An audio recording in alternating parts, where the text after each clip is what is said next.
All right, guys, game one, ready to get it kicked off between INFS and Lion. As we said, both teams using a new player this week, bringing it into the roster, so cannot wait to see how that goes, as well as both these teams 0-1 to start the season, as we mentioned, so definitely a lot on the line. As even on top of that, they both went 0-2 in their first series, so they both have -2 points right now to start the season.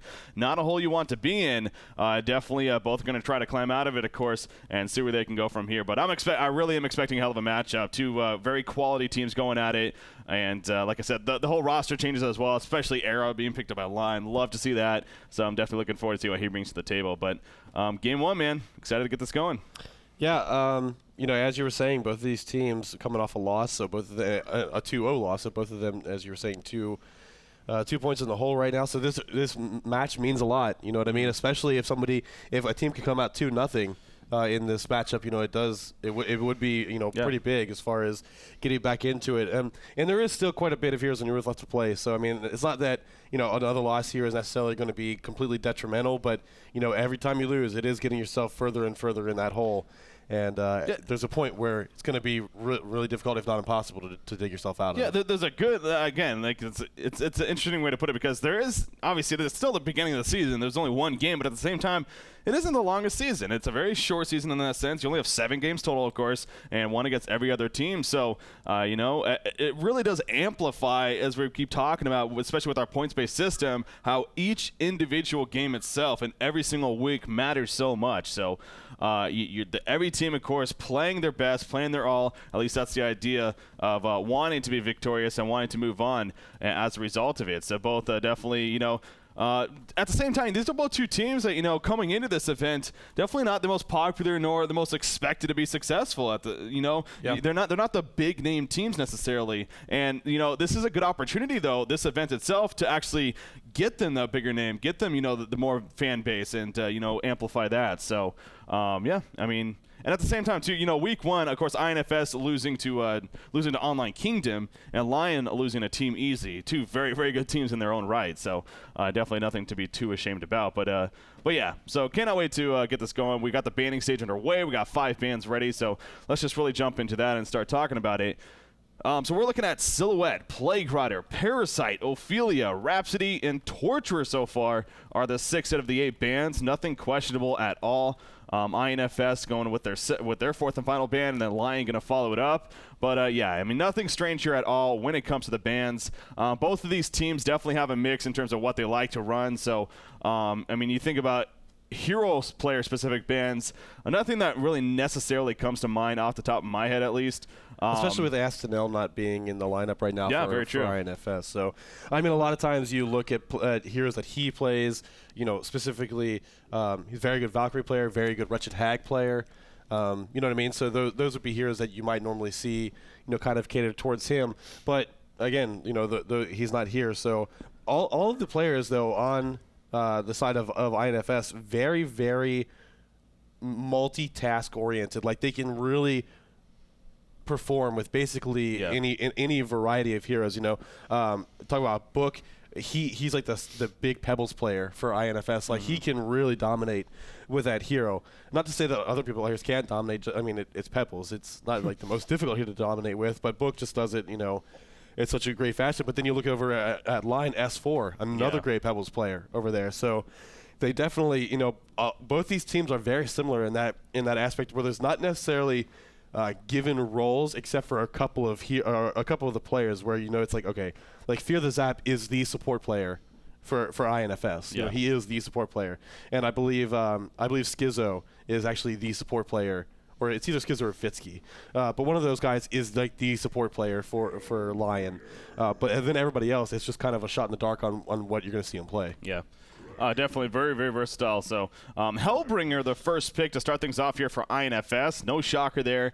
Now, the funny thing I say that, coming off, even earlier in this week, we even saw games where Hellbringer was neither banned or even picked. So it really, that still just kind of baffles me, to be honest. But first picked here by INFS. So again, no shocker for this game. Kraken and Magnus, actually the first two over there for Team Lion. So again, two very powerful picks. Obviously, though, there's still a lot of powerful heroes left open on the board. You're looking at Tundra. Seems to be very popular lately in the competitive scene once again. He's been really making a strong comeback. That just the fact that you can micro. So if you're good at microing, obviously a lot of these top-tier competitive players, they definitely could handle that you can take so much advantage of that shiver. And on top of him just in general being a very powerful hero, he has a great initiation tool with the Avalanche, piercing shards, both great for farm and harassment, and his pet. It's a very powerful slow. A lot of people, kind of underestimate that to an extent, especially in the laning phase. It can be very annoying to go up against. So there we go with INFS. They go with Tundra. Corrupted Disciple is the third pick as well. Again, another really powerful ranged carry. So, both teams definitely having a steady banning phase as well as picking phase so far. Yeah, and I mean, INFS, their lineup is really, really strong right now. I mean, just with the 3 heroes they pick, Hellbringer, I mean, he is first pick material as far as heroes are concerned. Yeah. Tundra, also kind of first pick material, as well as Corrupted Disciple. I mean, they really have some great picks. And you look over at line, Kraken and Magnus, we've definitely seen both those heroes first picks as well. So, I mean, a lot of the powerful heroes just getting off the board right off the bat. Mm-hmm. Tundra and Corrupted Disciple, I really like those follow-up picks for INFS specifically, simply because Tundra's got that ultimate great lockdown spell. Yeah. Incredibly effective even against shrunken head heroes. Corrupted Disciple, amazing hero that has great late game potential, but solid, can be incredibly powerful in the mid game as well. Yeah. So it's all about getting that early farm on Corrupted Disciple and making him able to take over early on. And with the team, the surrounding heroes that he has with Hellbringer and Tundra, that shouldn't be much of a problem. Yeah, very, very powerful already with the Tundra and Hellbringer surrounding him, like you said. So definitely a lot of options here of how INFS wants to go with the final. You expect something like a hard support, definitely, at least for one of these two, and then maybe even the jungle, like the right-clicking keeper. But even Tempest is available still, so we'll see. As far as Lion goes, they followed up with Aluna and Myrmidon, both heroes that have, Aluna, she is still just a very powerful hero in general. I think that, any competitive player would agree with this. When it comes to the laning phase, she is one of the go-to lane heroes. She's very annoying to go up against. She can't even play a support role. She doesn't even necessarily need to play a semi-carry to even carry role, but the power throw, the stun that she has, the fact that she can get away fairly effectively with the deja vu, so a very all-around just powerful hero. Myrmidon, though, Myrmidon's been dying off a lot lately, and we've kind of done some theory crafting on this, wondering about it, and ultimately it came down to he doesn't fit too well with the metagame shift right now, with the whole jungle strategy, with a lot more 2-2-1 lanes or 2-1-1 lanes with the jungle. He doesn't fit as powerful because what helps make him so powerful is if he has another stun hero with him in a tri-lane, such as this case, a Magnus or a Hammerstorm or Behemoth, he can very effectively combo his abilities, which definitely helps out a lot. So picked up here by Lion, and with their final picks as well, it's going to be interesting. Now, we see INFS, they do finish with Keeper of the Forest Demented Shaman, so they're going to be running a jungle. Now, Lion, usually running a tri-lane strategy isn't the most effective, of course, running against a jungle, so they're most likely going to adjust into a 2-2-1, and, thus leaving Myrmidon again by himself without a stunner most likely, but, we'll see how that works out. Well, in that case, I really think, Lion's lineup is going to take a hit here. I mean, you look as far as, the laning phase is concerned, yes, they do have heroes like Kraken, like Pharaoh, who can certainly handle a 2-versus-1 type situation, but I don't know. I mean, I really like INFS lineup. I'm not a big fan of the Keeper of the Forest pickup, simply because he's not as active early on as you would. Yeah. You see heroes like Tempest, like Ophelia, even like Parasite, who can come in at any time and really set up a powerful gank, from level 1 even. Keeper of the Forest, you typically have to wait till he's level 6 before you start seeing him in the lane as far as setting up ganks. Yes, at level 5, when he gets to level 3 into the Animate Forest, you can see him come into the lane and attempt to try and push some towers. But you take a look at the Legion team, they do have some push potential, but it's not like a big push type of team. They have Malphus from Hellbringer. They've got Keeper of the Forest. Demented Shaman has great push ability, and Tundra's got a couple pets with good creep clearing ability, like with piercing shards. Yeah. But it's not like what you think as far as this is definitely going to be a solid, strong push lineup. So we'll have to see. We'll have to see what INFS does here. I'm really looking forward to it, though. I think it's going to be I think it's going to be a unique laning phase here, especially for Lion. I want to see how they react they're going to go about it. to INFS. In fact, they're already doing a little bit of a move that my guess is, they were kind of getting a feel of how things are being set up, but they are moving on a little bit. Back to the Keeper of the Forest, so I think it's important to bring up too. And now, ultimately, I think very good points, and I 100% agree, of course, that just in general being the more effective gank early on, much more active hero early on. But I think what it really came down to, you look at Lion's lineup, they have one of several heroes in the game that is considered a pretty hard counter to a hero like a Tempest. And of course, what I mean by that, Minot's playing the Pharaoh. But on top of that, every single hero on the Hellborn side actually has a way to cancel the Tempest ultimate before he gets a Shrunken Head. But even if he got the Shrunken Head, they still, of course, have that Wrath of the Pharaoh to take care of it. So, yeah, you look at that and, maybe say to yourself that they were looking at that themselves and said, okay, we'll go with Keeper of the Forest instead of a Tempest and just take the advantage. Because ultimately they did want a jungle, would be my guess. And so they decided to just take the better of the two for the lineup that they were going up against. So, but yeah, we'll see how that works out here. You see how the lanes are going, though. I mean, right now, Demented Shaman, Corrupted Disciple, they're actually in the middle lane, and just so happens they're matched up against a Magnus Aluna. So something we've been seeing a lot more of lately, again with this metagame shift of a 2 versus 2 in the middle lane. That's something that we never saw for the longest time, especially with the tri-lane stage that was on for so long. But now a 2-man lane, 2 versus 2 in the middle, definitely something very, very popular. And we'll see how that goes back and forth. Now that at least leaving Hellbringer at the bottom side, because no one else knew it's actually going 1 versus 2 against Aeron Kraken and Schizo on Myrmidon. So that's very troublesome for Hellbringer, but at the same time, Hellbringer has a very good range, very good auto attack, and great harassment between the Death Boil and the Life Void. So as long as the lane keeps pushed up, he actually should be in a very good position. So that's that's where Lion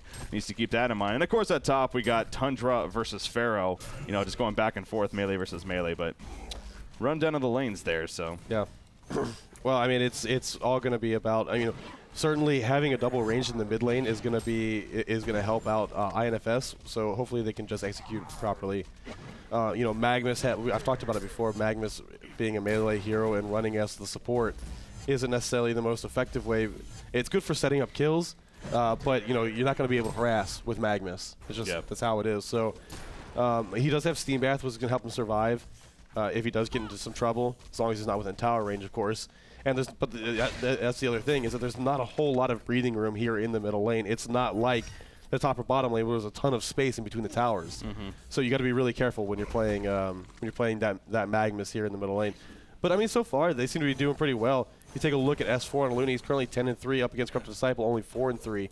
So as far as that is concerned, S4 doing a kind of a number on book.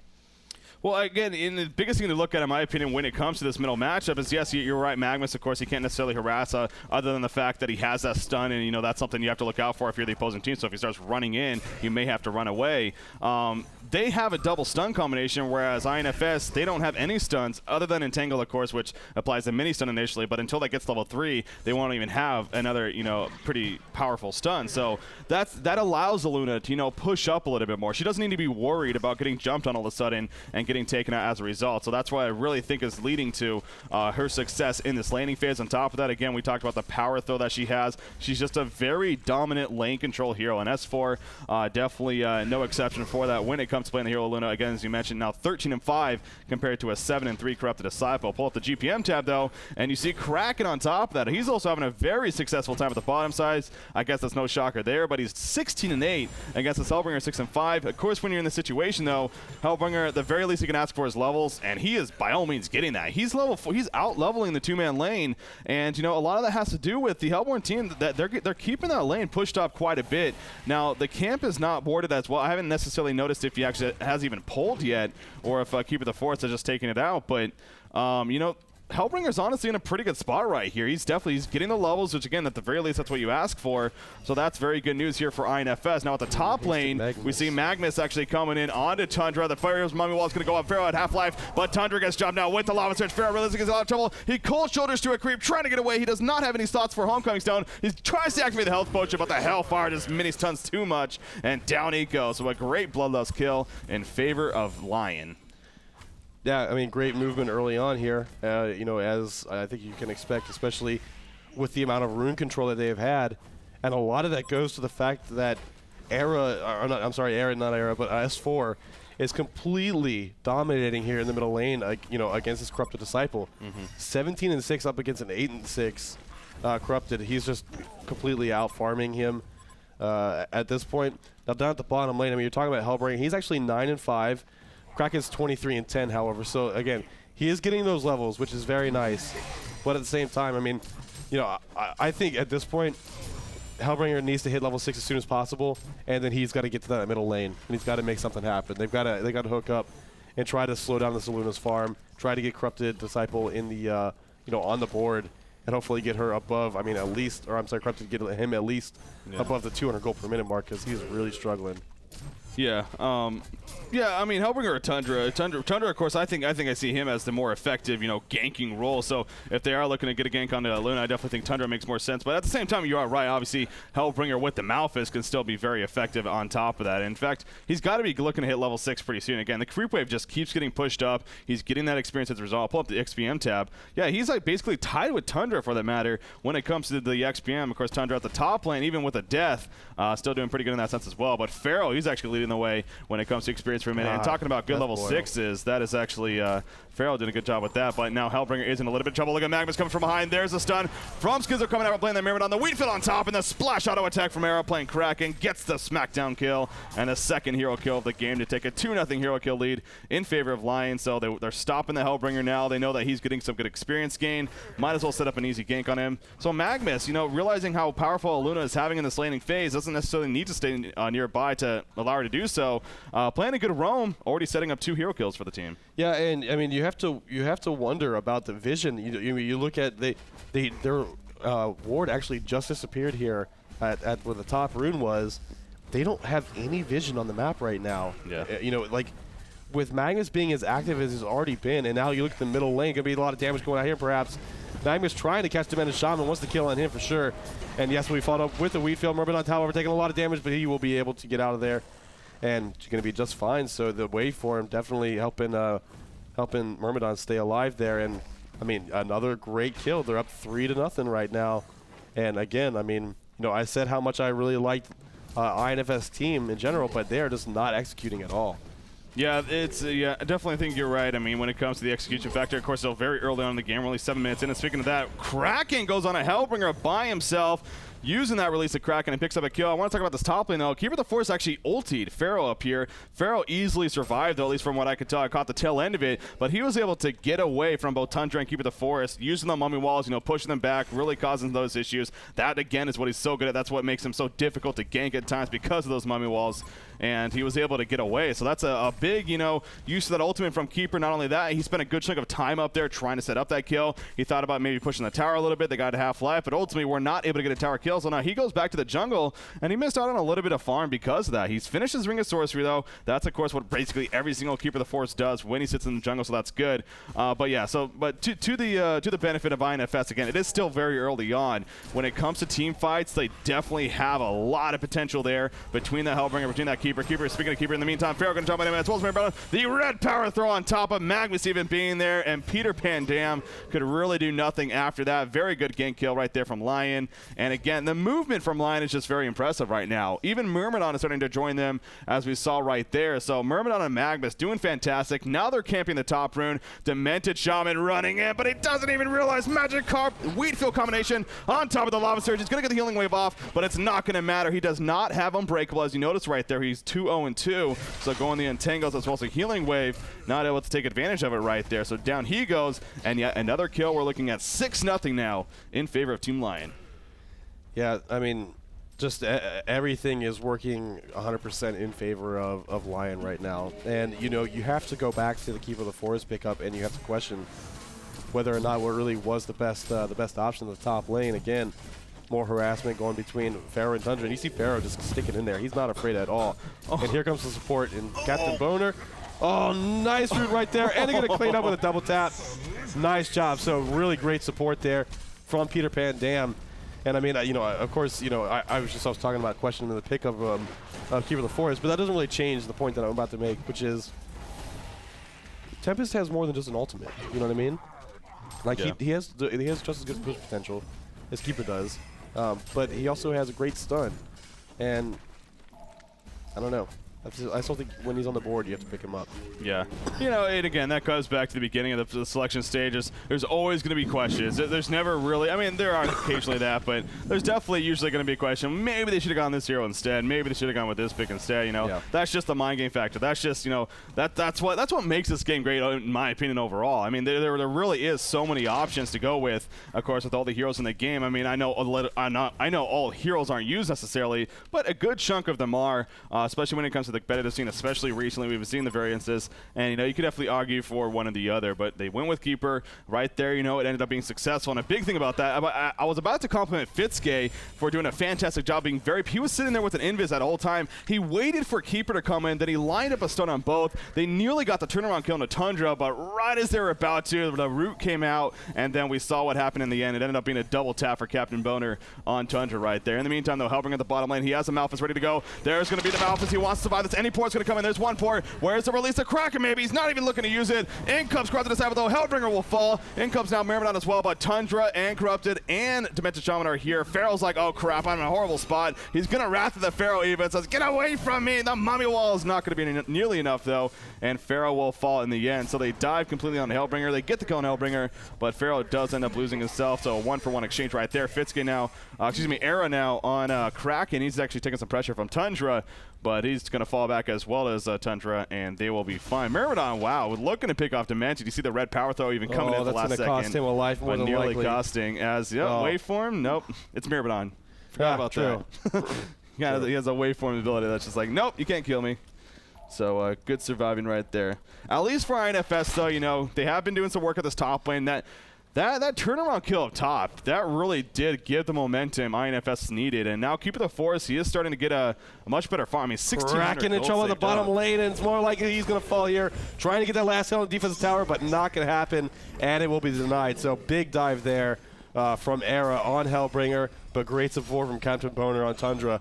Just holding on to the avalanche for long enough, and then was able to use it in the perfect position there. So really nice turnaround kill, and just like that, it goes from being a 7-0 hero kill lead to 7-4. So a nice 4 hero kill swing there for INFS. And I mean, they're not out of it by any means, but they do need to be careful. Pharaoh, he's actually way behind here. We'll see if the support comes in time. Looks like it.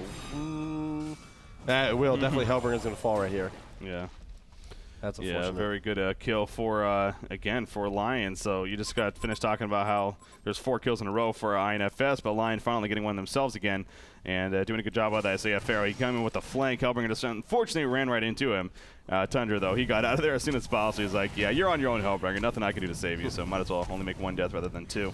But yeah, in the meantime, Keeper of the Forest, he's actually taking advantage. I believe this is a triple stack camp right here. No, actually, yeah, it is a triple stack. So we got triple stack camp right here. I like what they're doing, though. Surrounding the neutral creeps with the animated trees, and then using the heal bomb, the healing wave, to do some additional damage there. Yeah. It's just one of those things where you don't normally think about, oh, this is going to be a really effective way to take out a triple camp. But these 2 heroes would never be able to, especially at this level, would never be able to take out a triple stack creep camp without using the abilities in those ways. So I mean, that's really awesome just to see, and that's going to be some really nice early farm here for the Keeper of the Forest, as well as a little bit of additional gold for Demented Shaman, and hopefully he uses that on wards, because God, oh God, do they need some vision. Yeah, definitely always good to keep the ward placement up. But you look at the GPM tab. Speaking of that, so Keeper, yes, he's done very nice. He's now up to 320 gold per minute. He's got the Soul's Bulwark finish, already another 750, 800 gold saved up. But Aluna and Kraken, both of them here for the Hellborn side, they're doing fantastic. 333 and 328 at the current time. You see Kraken, he's got the Helm of the Black Legion finish. He's got the Steam Boots. Now on top of that, the Mystic Vestments. Wouldn't be surprised to see a Soul's Bulwark invested themselves on top of what he's got now. Aluna, by the way, very interesting first item choice for her now. She actually goes Gnome's Wisdom. Now, I don't mean that in a bad way by any means. It's just, a lot of the time we're used to seeing Aluna, especially with this team setup, she really is the carry hero. I mean, Kraken can definitely put out a lot, especially early on to mid-game. Well, he drops off. He becomes just more of a tank and an annoying hero to deal with, whereas Aluna, she puts out the damage. And, Hellflower, Sheepstick, those are 2 very popular items on her to go as first item choices. But she goes to Gnome's Wisdom. Again, it does bring some great resources, but you got to wonder. I'm pretty sure that she again it is S4 the carry player for the team. I'm sure she is going to eventually look to go for a Hellflower Sheepstick, but again, we usually see those first. But going to Gnome's Wisdom here. Yeah. I mean, it does give some decent mana regeneration, especially early on. I mean, similar, she can use it for sure. You see these Pharaoh illusions just kind of scouting things out and seeing what's what. But the real Pharaoh is kind of hanging around in the back end as well. So he needs to be careful not to get sandwiched in here, as you never know what could happen. Hellbringer, he continues to kind of struggle a little bit, although. He's going to try and get at least some farm here at the bottom lane while things are a little bit slow, but he's going to constantly have to worry about what's going on in the middle lane. He does have a Homecoming Stone, though, and it is off cooldown, so in the event that something goes up or goes down in the middle lane, he has Malphus up as well, so he can get in there and really make something happen. But currently sitting at 170 gold per minute, that's not where you want to be when you're a Hellbringer, especially early on. He's just such a dominant hero with some farm on him. Not that he's not dominant with just levels, because he is, but definitely having some additional farm and some additional survivability is certainly he's a hero to pick up, like the tablets, the Gnome's Wisdom, even if you want them. The puzzle boxes. A lot of the team support type items that give him a little bit more of a tanky presence, but also help out other people as well. Yeah, so he is doing his best to pick up his farm at that bottom lane for now. Action has definitely died down a lot since it was, early game, of course, a big roam here from Lion, and then INFS started making a response. There was a little bit of a pseudo push up top here, of course, with that tower going down from Keeper, but it's definitely started to slow down. Both teams kind of getting into the state of mind of we're going to start to farm at this point. We're coming up to the 16-minute mark here, so still actually, you can even credit to early going into the mid-game at this point. But yeah, as far as who that favors, obviously Corrupted Disciple, you got to look at him, and he really will love taking advantage of this farm chance that he's getting. Now, he has been sitting around that 235 mark. It's been going up and down a little bit, but he hasn't really been too impressive this game. Of course, that refers back to the beginning of the game, obviously, where Aluna did have that dominating farm over Corrupted Disciple in that 2 versus 2 matchup in the middle lane. But you speak of Aluna, she's actually now pushing back the top side. A lot of ports happening, actually. It looks like in the middle lane, they want to prevent this push from happening. Keeper the Force comes in with the minions. Kraken just kind of sitting there, splash out of attacks, but there's the heal bomb. Magma's going to set in the eruption. Not going to go up nearly in time. They'll release the Kraken, though. The avalanche went up. Oh, look at that power throw on top. Malphus will finally come in as well. Tundra's still alive. Keeper the Force just running away. In the meantime, Kraken is now having to run away. The conduit's applied, and Kraken will fall. The corrupted conduit, too powerful. Look at the dot. It kills Aluna. Myrmidon barely dying. Rats of the Pharaoh coming in. What are you doing, Pharaoh, though? Pharaoh, I guess he wanted to maybe go for a Tundra, but it gets cut off by himself. Nothing more he could do. He just needs to fall back and hope for the best, but this tower will most likely fall unless, Pharaoh, you got no mana. Just get the hell out of there. Corrupt Disciple's like, where are you, Pharaoh? I know you're still here. And not for long, though. So he's going to fall back. They'll get the easy tower kill. Hell of a fight there for the Legion team. It goes to show you how powerful Malphus is. Well, and then on top of that, they didn't even get the Keeper of the Forest root off. If they would have gotten that off, that team fight would have been completely different. Unfortunately, it just took that much longer for the Malphus to come out. And, obviously, Air did a great job of landing a really good release to Kraken to completely lock down Keeper. And they did a really nice job of chaining the CC abilities to continue to make sure that he couldn't get it off. And, in fact, you saw him raise the hands up to cast the root. But unfortunately, just... they didn't come down in time. They didn't come down in time, and they didn't get the root off. So, but you saw the amount of team fight potential that this team has when it really comes down to it. Excellent corrupted conduit there from Corrupted I didn't check how many charges second. he had. But I'm pretty sure he got almost a full duration off it. I mean, he was just pounding. He was just pounding into Kraken. It was. Yeah, it wasn't very Kraken fun. was nearly 1,700 life. 1,700 life, and he was basically getting soloed down by a Corrupted Disciple. So, action's not over at this middle tower. However, they're going to finally get this taken out, and they're going to try to take advantage while the Malphus ultimate is down, which is what a smart team does. Yeah. You know what I mean? Malphus, as you said, it can completely turn around team fights, but when it's not up, that is kind of like a Tempest ultimate. When it's not up, that's when you look for your opportunity to initiate. Yep, so good play right there from Lion. You know what was done before. You can't let that get to you too much. They come back, they finish the tower, and it's back to farm they go. So speaking of for Kraken, Arrow actually farming in the Legion jungle right now, trying to keep that GPM up. He has currently 1,000 gold saved up. Speaking of gold saved up, Magma's 1,200, so obviously Portal Key, very likely an item he's going for now. He actually doesn't have any style. He doesn't have a mana battery, but he chose to even go Mystic Vestments. I mean, usually you see Magma says maybe finish a power supply, maybe even pick up something like a bot bottle even, or blood chalice even. But in this case, you know, he's happy with what he has. Apparently, at least it looks like that. So he's going to be going for that portal key. By all means, still going to be very, very powerful.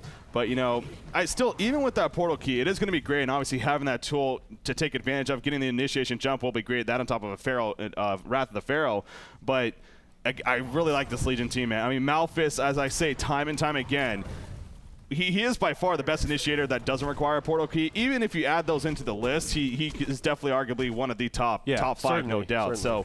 So, and it's great for turning around again, as we kind of saw right there. That on top of I almost called him Roof Dream, Keeper of the Forest ultimate to lock them down as well. I mean, it's just a lot of massive AoE lockdown as well as damage in general coming out. Corrupted Disciple is the king of that, of course, when it comes to range carries. I mean, between his Electric Tide, the Overload, constant damage he's dealing out. So when it comes to team fights, ultimately I'm saying, you know, INFS, I like them, but a portal key will definitely help with the situation. And you know, a good release of Kraken, as we saw the last time, he just needs that follow-up. Now imagine that release of Kraken with an Eruption on top. You know, goodbye the heroes that were caught in it. So. But for now, you know, again, it is in that kind of, you know, farming phase. Congor, of course, this is when teams may start thinking about Congor. He's now 20 minutes into the game, so dropping that token of life to resurrect with, always very damn useful. Magma's taking a little bit of a risk here going for the bottom rune, but he's going to be able to jet away with those Striders and be just fine. But as far as other big items, I mean, there isn't really anything that's standing out. I guess Puzzle Box on Tundra, level 1, has been picked up recently, so always good to have. But, yeah. I mean, portal key you could definitely question for Tundra, as we really always do, because they got Hellbringer again, but they don't have that really like jump in and gotcha. Yeah. So, but he has Puzzle Box, which is now level 2, in fact. I mean, it'll help against especially you know, Magnus, as far as once he gets level 3 with the True Vision, will help know, against picking him out of the Steam Bath. But aside from that, I mean, it is really nice when you have heroes like Pharaoh, heroes like Pharaoh, Magnus, Kraken, who don't have large mana pools but need the spells at all points in time. Big ultimate down here at the bottom lane as Pharaoh comes in, trying to burst down this Corrupted Disciple. Corrupted Disciple surviving for as long as possible. We see the Kraken ultimate comes out, but really just not nearly enough for him to survive through that. So Hellbringer, does he have Malphus? He did use it, actually, but he will likely fall here as well. And now Tundra's nice kind of on the run. Yep, Tundra's dead as well. Keeper trying to chase down Myrmidon, but running a little bit too far. Gonna use the Invis, but they can see him, of course, from Sword of Revelation right here. So there goes the Mummy Wall up. Kraken pounding with the auto attacks. The Weed Field on top, and that's a dead Keeper of the Forest shortly after. You see Malphus. Malphus may kill Magnus. Where's the Flame Breath? Flame Breath, Malphus. You have a freak. There we go. He gets that kill on a Magnus. So at least Hellbringer doing some after death microing right there, getting a kill out of it. But still, ultimately, easily won fight there in favor of Team Lion. You know, again, the release of Kraken, very good ulti in itself. We saw right there. It was a very good place. I believe it trapped in 2 heroes initially. You know, Hellbringer got the Malphus off, but they just didn't have enough in return to follow it up, and ultimately, you know, led to a victory for Team Lion. You see the top lane is getting pushed in now by INFS, but Kraken's going to come up, actually, and push it back, and he'll gladly take the farm in the meantime. And I think I just saw, Bound Eye was actually just purchased by Aluna. By the way, so Aluna, she went the Gnome's Wisdom first, as we talked about. Now she's also gone Astrolabe. Now, Astrolabe isn't necessarily odd. Again, both these items not odd to see on her by any means. Both of them, though, I don't know if we've ever seen before. It kind of shows she is playing more of a, I don't want to say support, but she's playing more of a different style. She's not playing that pure damage, Aluna, which we see so many times. She's focusing more on her skills more so than the right-click damage that she'll be able to put out. So in this specific lineup, I don't think that there's necessarily anything completely wrong with that, especially with how underfarmed the players are. But you know, when late game approaches, you want somebody that's going to be able to go toe-to-toe with that Corrupted Disciple. Yeah. And I don't know that Aluna is going to be able to do that with these items. So, I mean, we'll see, though. We'll see what happens. Now, you know, again, another point that I need to make, I think about the last team fight was Demented Shaman wasn't there throughout the entire thing. And when you have an ultimate that is as powerful as Demented Shaman, as well as the great turnaround heal potential, I talk about turnaround heal because not only does it heal your teammates, but also damages areas that are, or enemies that are around it. You have to have him. You have to have him in team fights. Yeah, I mean, he doesn't have any Unbreakable, though, so he did actually max out all the way, both Entangle and Healing Wave. We always like to look at that and, you know, definitely bring it up again. You know, ultimately, it does come down to preference in a situation, but Unbreakable is just so damn powerful. I always like to see it, but, you know, the Entangle in itself is actually a very good tool as well, of course. So we see the Hellborn team, though. They're making a push right now here at the top lane. Keeper of the Forest going to spawn the Tree Dogs, trying to push them back and scare them off. You see the Storm Cloud has been applied to a Kraken and a Luna, so their armor is ticking down, and down, but will eventually wear off right there. And now they're going to just push right back in themselves. Haste Rune has been activated actually on a Luna. Her Astrolabe cooldown is ready to go as well. So both teams really grouping up top here. Again, though, we haven't really been addressing this, but whenever you have a Tundra, you just always have to keep this in mind. The Shiver has constantly been granting that vision here for the Legion team. Yeah. He's constantly sending it in front, giving them the position advantage, you know, or at least that's the idea behind it. Keep it the Force, by the way. Oh, he didn't realize he was running next to a Bound Eye. Oh, rounds to the field, completely missed right there. The release, that Kraken pulling in, the eruption in the background on top of the Mummy Wall, and there's going to be one kill at least going on. Magnus will actually fall. Corrupted Disciple. Look at those charges. 241 maximum damage, and that is not what you want to see if you're the Hellborn team. They are looking to retreat right now. That Stormcloud on top. They are heavy minus armor. Look at that turnaround, though. Demented Shaman. He gets sniped out. Great combination between Kraken and a Luna right there, but now the cutoff here from Tundra coming in with the puzzle box meaning his charge. The Death Boil will finish off Myrmidon. They also catch a Luna and Kraken. Corrupted Disciple, though, being beat down. Corrupted will fall. A Luna will fall shortly after, though, and now it is a 2 versus 1. The Bound Die is actually still on the ground. Going to try to put out his Kraken. He will be successful. So that is how it will end. A 2 versus 1 in favor of INFS. They pick up the Bound Die, and they're most likely just going to, you know, fall back now, as they definitely need to regenerate right there. But again, another crazy epic fight. Honestly, some pretty solid ultis from Lion, but it was more so of missing that Pharaoh ultimate first off. That was definitely a huge start to, you know, not being good news for Lion, and, you know, INFS ultimately coming out in the end. And that Bound Eye, I mean, that was such a turner right there. Imagine if they hadn't had that, Keeper would have been in the perfect position to initiate the team fight. And that would have been, I mean, so despite INFS coming out on top, I mean, it could have been so much worse for Lion, you know, in that last team fight. So at least they're not going to be completely beat down in that. And they still do maintain a small stat advantage, 2,200 gold, 31,000, almost 3,200 experience lead. But, you know, at 26, 27 minutes into the game, that's not that much. I mean, that's the difference between basically one tower kill. Yeah. You look at what's going on over the Hellborn side. I mean, they've only had 2 other towers taken out so far. There is still a tier 1 tower, and if they can get that down, you can definitely look for that stat advantage to kind of disappear. Yeah, and again, obviously another big thing about that last team fight too, this seems like back-to-back fight now. Corrupted Disciple's been able to channel that conduit, nearly max charges. I mean, I believe he's doing 243 max damage. Right now he's doing 81. The fact that he was able to get up to 243 as a result of just stacking that conduit, that's something, if you're Lion, you have to keep that in mind, whether, you know, just getting out of range of it, you know, focusing him instead of everyone else, just something. But he cannot be allowed to just stack those charges up like he was with very little to no interruption. And, I mean, or else you'll have what we saw in the ending result, just him just tearing through the Hellborn team. But Congor is being tempted. But look at the Legion team. They know what's going on. They are actually coming in right now, but they're going to commit to this Congor. Arrow still sitting on it. The Stormcloud going to be used. Congor is still alive. The Mummy Wall even going up. The Disorient's cracking a little bit, but a nice eruption. The Wrath of the Pharaoh. Oh, the release. The Kraken missing because of the tablet. Corrupted Disciple still alive. He will fall in the long run, though. Tundra going to avalanche finally on top of Luna. The Colding Shoulder. Out comes Malphus. The Keeper of the Forest ulti to root them in place. Now the turnaround chance for the Legion team is here, but with Corrupted Disciple dead, that's going to suck for them. Magnus will still fall, though. Kraken trying to go to maybe finish Congor, but he's not going to do it. Kraken will be locked down, and he will fall as well. And Myrmidon just going to waddle away. Aluna, I believe she bought back. Yes, she did. But this is going to be a Congor ninja right here.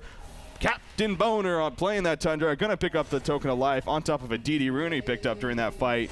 Man, oh man. I mean, so Lion, they did get the kill on Corrupted, but, you know, just great team support from INFS. And it shows you, again, with the Keeper of the Forest root, and then on top of the Hellbringer Malphus, just that turnaround, that's where it started.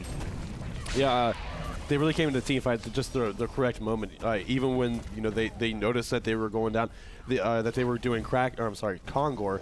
Hellbringer's ultimate was actually about 10 seconds away from coming off cooldown, so it really couldn't have happened at a better time. Yeah. And Keeper of the Forest waited until basically as long as possible to make sure he could land his root on as many heroes as possible, and he did just that. Now he did end up falling which is unfortunate. I mean, as well as Disciple, but Keeper did not have to fall there. That really came out to a great weed field landed by Schizo, and locked him down. They were able to finish him off as Kraken came in and pummeled him into the ground. So yeah, overall though, another great team fight there for INFS, and despite being basically outplayed through the entire beginning portion of this game, the team fights are really keeping INFS in this game.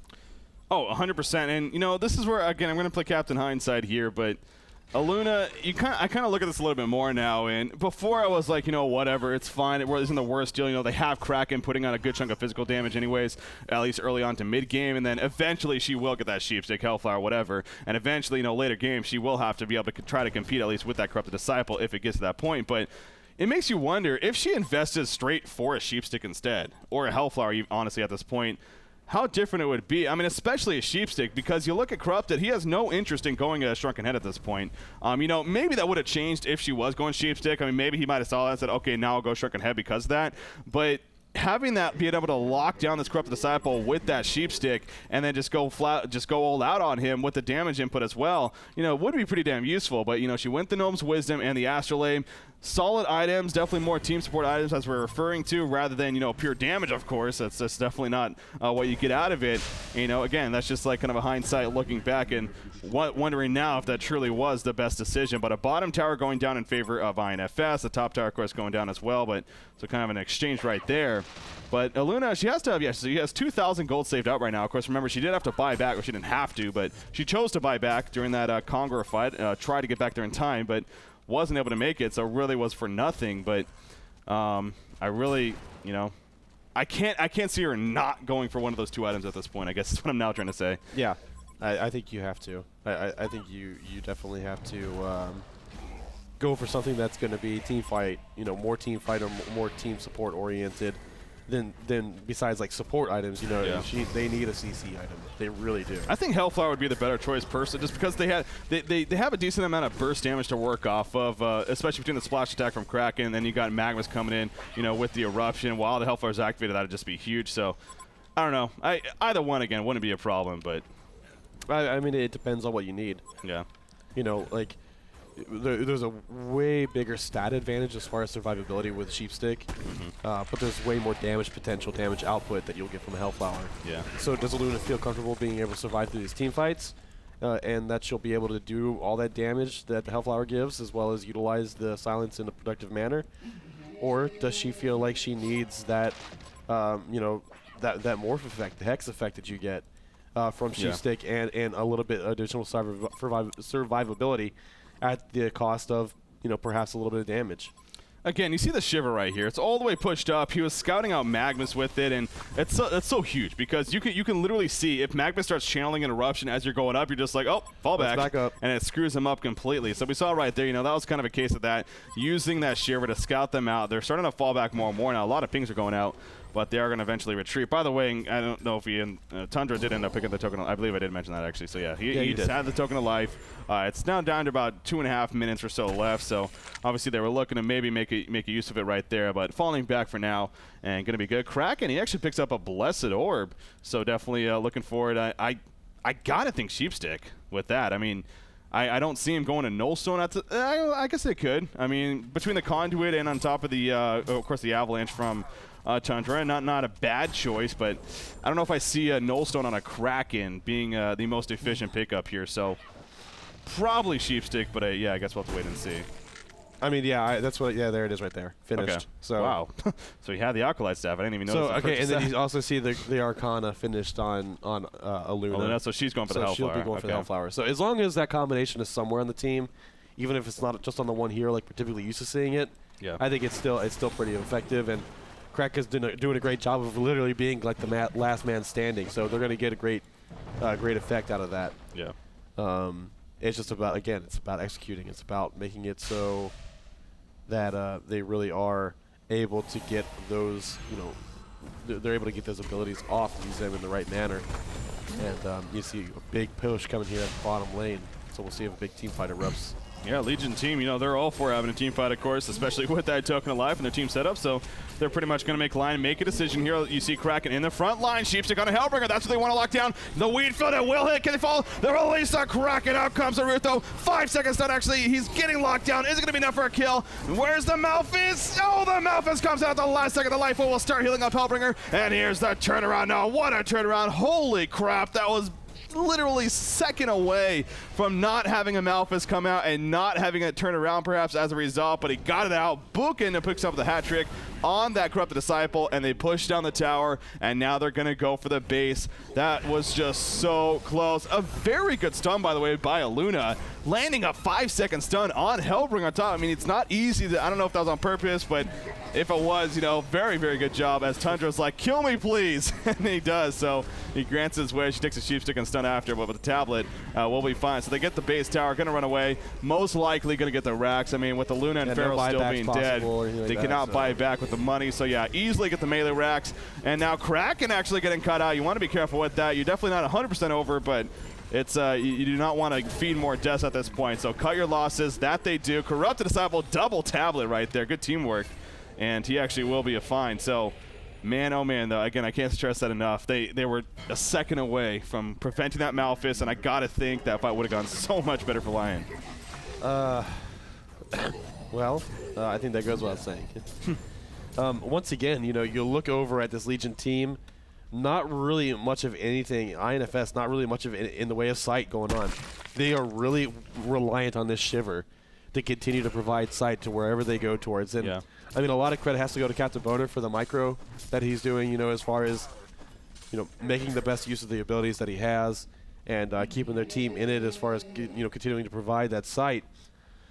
But at the same time, I mean, I guess the one upside to not buying wards is you do save money for those support heroes. I mean, Demented in this case. Shaman, you know what I mean, in this case. Tablet. Yeah, a Storm Spirit and a tablet. Like, when's the last time we really saw, like, a what you would normally classify as the hard support hero in the group be able to afford that? I mean, you look over at Myrmidon, the guy's lucky enough to have a freaking, you know, major totem. Yeah, and the Striders, don't forget that. But yeah, it's definitely a big advantage there. And I mean, I think you're right. They are just taking advantage of the Shiver, and that's just, as you said, ultimate credit to Captain Boner right there on that Tundra. And speaking of Tundra, he actually did finish a post-haste, so he's got that to work with now. Corrupted Disciple, Shrunken Head, and Ice Brand just finished on him, so he is getting now very, very scary. So with that Shrunken Head now, you know, that's a very, very solid, of course, all-around, as I've said it before. I think it's just a very solid all-around, pretty much every single game, good pickup on Corrupted because he relies so much on his mobility, really. That it becomes very beneficial. So very solid pickup for a book right there on Corrupted. Just something else now that the Hellborn team is going to have to deal with. Now, as speaking of that, you know, getting this Hellflower finish as soon as possible is very, very key now for Team Lion. They really need that to be finished for Aluna if they want it. Wrath of the Pharaoh going to be used on Keeper. That's a far distance, though. He's going to try to innovate. Obviously, no trees around, though. Here comes the collapse, and no, he gets pushed out, but it will not matter. He eventually goes down.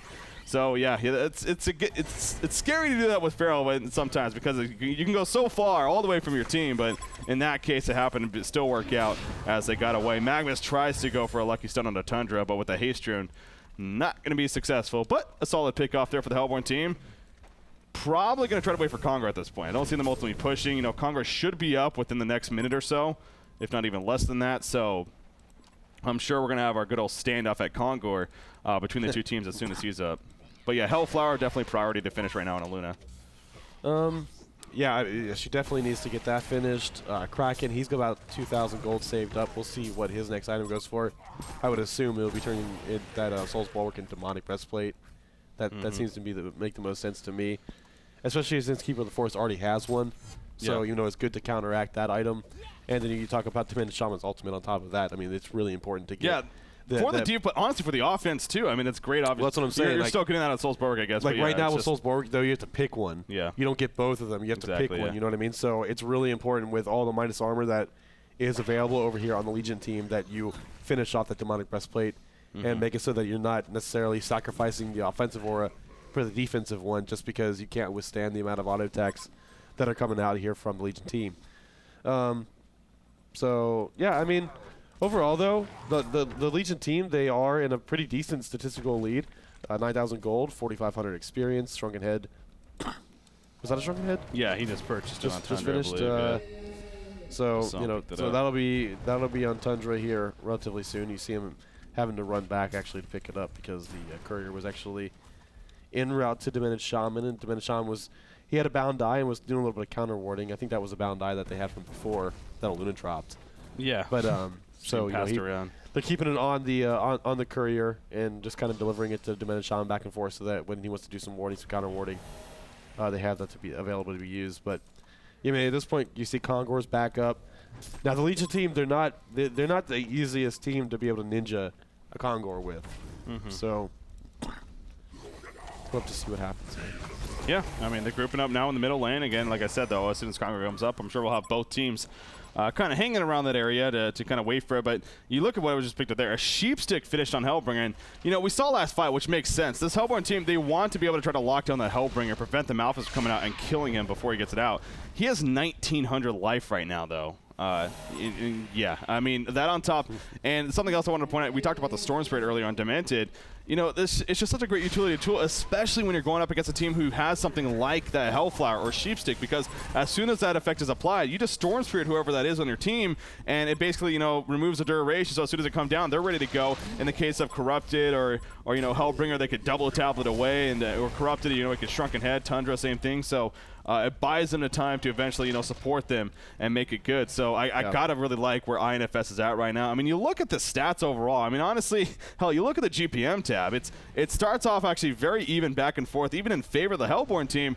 It really drops off at the support, though, and I think that's ultimately the biggest key to this game, as we've kind of been stressing time and time again, as we've mentioned earlier, especially with the hard support in that Demented Shaman having the items that he has. So I gotta like where Infused is at right now. It's just a matter, can Lying, you know, can they execute a team fight? Can a Luna push out that damage? Hellflower, is it finished? I believe it is. It's being delivered to right now. So there we go. She's got her Hellflower, so that's the big item that they're looking for at least. So here we go. The defensive tower will drop right here. They attempt to deny, not going to be successful. Look at that Mauler, though. Puzzle box, I mean, level 3, as massive as it is, just charging up in front. And they just charge away. Don't want to mess with that. So they're going to just start to defend the base at this point. For now, the Legion side, INFS is like, we're not going to commit to it just yet. By all means, nothing wrong with that. And now they kind of have that position control of, can they go to try to steal Congor while the Hellborn team is busy, you know, worrying about defending the base. The unfortunate thing about that is the Hellborn side has both a power throw and a rocket from Pharaoh. So they're going to constantly be able to check, even without wards, whether or not that Congor's going on. They have great long-range initiation as well. Yeah. So they don't necessarily need to be right inside of there. Well, I mean, Corrupted for now, he's just kind of doing the solo thing, trying to, you know, get as much life down as possible. But Hellbringer maybe trying to bait something right here. I wouldn't be surprised. He's kind of sitting out in front. He's like, yeah, no one, don't worry, no one's around me. Just jump me, please. Of course, the Hellborn team not going to fall for that, at least not yet.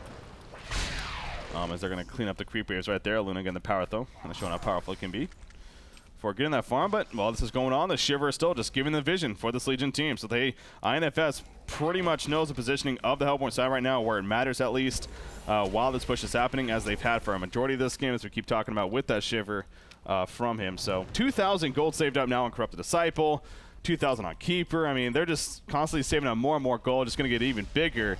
And like I said, INFS honestly think this is to their advantage to not even rush it. I mean, they could sit back and farm more, especially for this Corrupted. Yeah, just kind of waiting around to see exactly what happens here. Keeping the forest running up a little bit, just causing a little bit of a reason for a Luna to return. And actually, Sheepstick.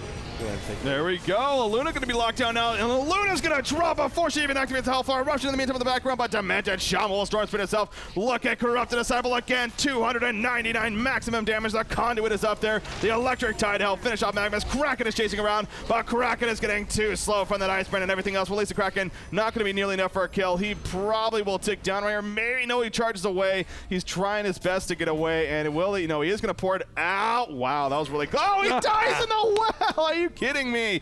Myrmidon also gets taken out the well. The Mauler is going to explode on top of Pharaoh. Pharaoh will survive, but will be the lone survivor. The middle lane now going to be taken out, and I think INFS, in fact, there we go. GG's. The Concede goes through, and Infused will take game 1.